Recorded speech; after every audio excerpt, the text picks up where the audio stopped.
Welcome to the deep dive. Today, we're really zeroing in on something vital for many people's future: pensions, specifically understanding your pension. Absolutely. Yeah. And we're looking at a guide on Scottish widows' pensions for 2025. The insights today come primarily from Plouta. That's right.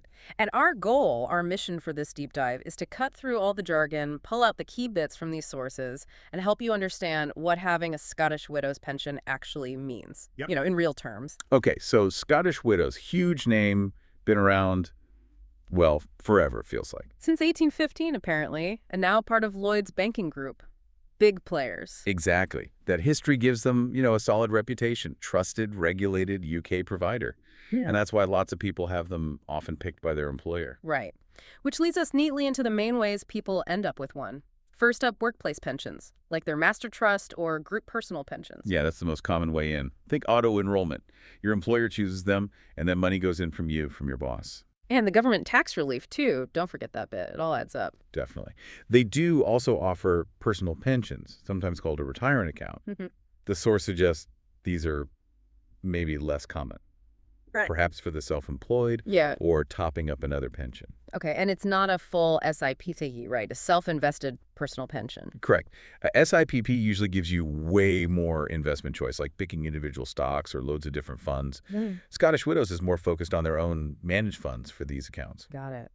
So let's talk about how they actually invest your money. The source mentions these lifestyle strategies. Yeah, that's their core approach. Basically, it's managed for you. Mhm. The investments change automatically as you get older, shifting towards lower risk assets closer to retirement. And there's a big change coming for 2025 mentioned in the guide, something called lifetime investment. Yes, this is quite significant. It's their new default strategy. The idea is to keep your money in growth-focused assets for longer, so that de-risking, that shift to safer stuff, Mhm. it now starts later. 12 years from your retirement date, instead of 15 years like it used to be. 12 years. Okay.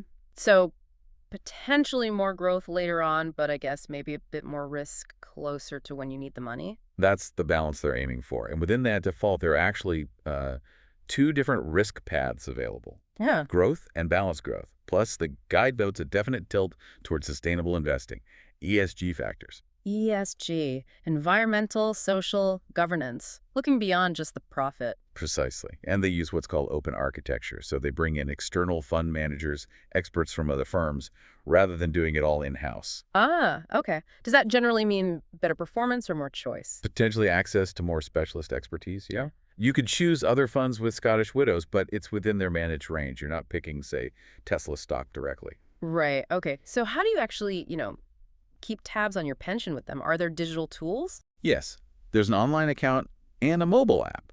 The source suggests the online account's decent for statements and checking the value. The app, well, it's functional for seeing your balance, but maybe not as feature-packed as some newer platforms out there. Okay. Now, the really big one, fees, charges. They always matter, don't they? They eat into your final pot. Hugely important. And the source is clear: fees vary. For workplace schemes, it's often negotiated by the employer. And the default funds are subject to that regulatory charge cap. 0.75%. Yes. For their personal pensions, it's more likely a tiered structure, maybe somewhere in the 0.6% to 1.1% range, depending on your fund value, management charges, service charges. The key thing for you listening is check your annual statement. That's where your specific percentage charge will be shown. No guessing. So pulling this together from the source material, who is Scottish Widows actually a good fit for? Well, definitely employees in those workplace schemes. Getting the employer contribution is, massive. Also, people who like a hands-off approach prefer a managed fund that adjusts over time and really value that big, established brand name. Advised clients, too, often. And less suitable if. If you're a keen DIY investor wanting loads of choice individual stocks, ETFs, that kind of thing, that's not really their model. Also, if your absolute priority is finding the very lowest fee for, say, a simple tracker fund, other platforms like Vanguard might come in cheaper. Right. And the app limitations, if that's a major factor for someone. True. Though the source does mention a positive. Usually no fees to transfer your pension pot in or out, which is good. And finally, a quick word on safety. People worry about pensions. Yeah, understandably. The source gives reassurance. They're regulated by the main UK bodies, the FCA and PRA. Being part of Lloyds adds that extra layer of stability.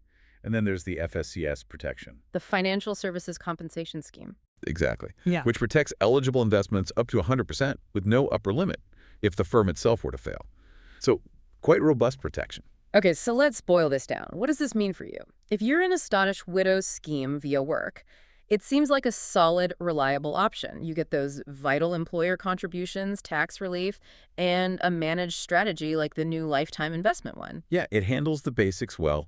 If you're looking at a personal pension with them, it's more about weighing things up. Do you value that established name and the done-for-you approach more than, say, wider investment choice or potentially rock-bottom fees elsewhere? Understanding your specific pension is just so crucial for planning your future.